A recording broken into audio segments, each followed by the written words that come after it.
One text from a Beaver fan came in. Welcome in, everybody. By the way, hope your mornings are going well.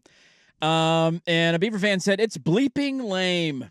It's bleeping lame that Rivalry Week is in September. It is. Bleeping I watched lame. multiple highlights yesterday just out of, I don't know, I listened to Gunderson. We've talked with Landing Audio stuff. So I looked up just some old memories and like seeing Mike Hass catch a touchdown and they're blowing Oregon out, but like it's a night game and he's blowing smoke out of his helmet. Keith Jackson calling a game from Reese or welcome in. It's like, I remember watching the game. I was, I think, too young. Was it a 9 a.m. kick? Because certainly looked like it. Felt like it, yeah. The Joey 5-Picks game, that was an early morning game. Felt like it always used to be a noon game on ABC. Yeah. The Saturday after Thanksgiving. Right, and it was just so cold that it's hard to tell watching old school tape of what time it was, or me going to night games or late evening or early afternoon, whatever it was. And it's going to be 12:30, and it might be 85 degrees. And I don't know. I thought Josh actually, for somebody not in the region, not connected to either one, I thought he said it well. And that is it. The game's happening. It's sold out officially. They've just announced it's a sellout. It'll be hostile and loud, and the chainsaw will be going, and the duck corner of fans will be pom-pom waving.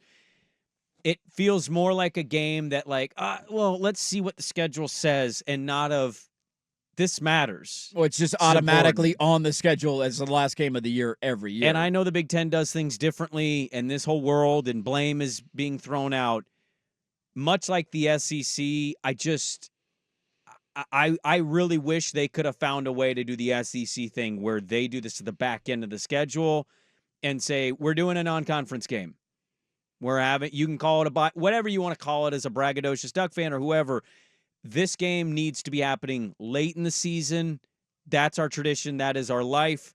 It's not, and I know this is New World College Football, but all of the thoughts and comments and Josh Pate's comment, I feel the same. Yeah, to his point, at least the silver lining is that a lot of these rivalries have gone away. Oklahoma State refuses to play Oklahoma as they have left for the SEC, so I don't know if we'll ever see that rivalry game again.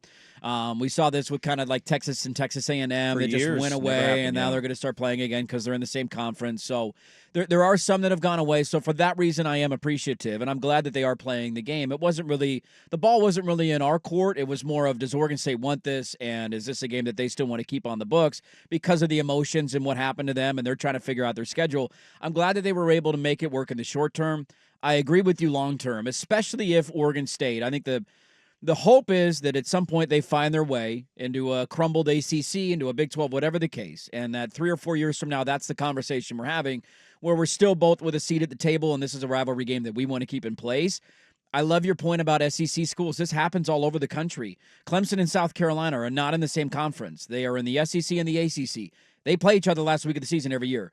Georgia and Georgia Tech, not in the same conference. They play each other the last game of the season every single year in an in-state rivalry game. Those are great examples. I was thinking of the schools for the blind joke that everybody makes. But those are really good examples. I mean, you have rivalry games that are not conference games that happen in the last game of the season every year. This exists all over the country, and I understand the long-term fear for Oregon State fan, and we've had a lot of Beaver fans who have chimed in on that, of saying, look, if there's not a power invite, maybe the talent level continues to decrease. The gap could widen. And I don't want to have anything to do with that game, and I don't blame any of them for feeling that way.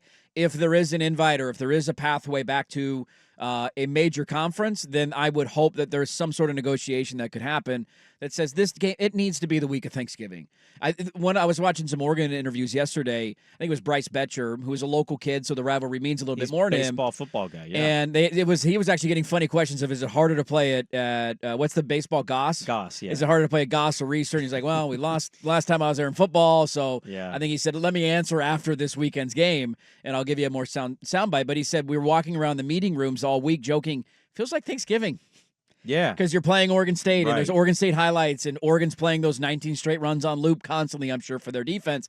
It feels like Thanksgiving, but it's September 11th. And I would imagine Cougs Husky fans feeling something similar to that, right? Cougars are actually basically being a little cocky this week in practice with some of the post-practice stuff. And I love that. I love when people lean into it. You mentioned Betcher. He also was like, Oh, we remember the last time we were here. Yeah. We remember that game. And I haven't watched all the player ones. I'd go back today and watch it. But, like, Gunderson is somebody that's coaching in this game. And I understand you don't want bulletin board material. I get it. He grew up in the state. He played in that game. In the rivalry game. He's familiar. He knows what this means. And, again, they're kind of taking more of a not talking about the rivalry stuff of it. And that's a little surprising to me because usually I'm used to the Oregon coach doing that. Nameless faceless opponent. Yeah, and Next Lanning's man like, up. oh, Yeah. no, I want this game. I remember the 19 straight runs. I'll never forget that. Like, and I love hearing that because that makes this, it gives it more juice. But the time of the year, the way this has all gone down the last calendar year, it's all just, it's so weird. I'm watching this game with the Duck, and we're going to be at my house watching this, and I'm sure he's going to be laughing when his team scores, or I'll laugh at his team if they're losing in the fourth quarter. But it's still going to feel weird. Yeah. And the further this goes with no conference, and that's the other part of this, there's no conference tie. So this game doesn't matter for conference ranks. No, it's just bragging standing. rights. It's Yeah. bragging rights. Yeah. And that takes a little bit away from it, too. No doubt. I mean, you could make the argument if Oregon State wins this game, they are a viable team to make some noise. Like, this is the hardest game, I would argue, on their schedule. It certainly changes my view of them. Changes the view of them completely and what they can accomplish. So there is that angle of it. Like, there's still that on the line, but I brought this up yesterday. Just, you'll never match the feeling of playing spoiler for the other team's dreams of winning a conference title, or 2009 is the peak of the rivalry when the winner of the game was going to go to the Rose Bowl. You won't have that same feeling late in the season. I enjoyed these two texts at the Vancouver Ford text line. Somebody said Sprague had to pick up the drill and move it 5 yards. Let's just move over here. Act like that didn't happen. And I enjoyed this. Somebody listening to the show said, I literally just leaned over to grab something from my dog in the middle of my back, shot up in pain. You guys weren't kidding. Well, I'm sorry. Maybe it was all the back pain talk that you just hurt your back while listening to the show. I apologize for that. We didn't mean for that to happen. The funniest thing, Dirk, quickly, I'll say, is getting ready for Road to Coast. I had a 51-year-old, a 42-year-old, some late 30s, and the whole van is just like, we got the ibuprofen. Who's got the? Where's the biofreeze? Right, like, we had to have all our, where's the knee brace? I need it. I'm in pain. And we're not even that old, but it's like, that's the point of our lives. We're all washed, man, and we're all here together.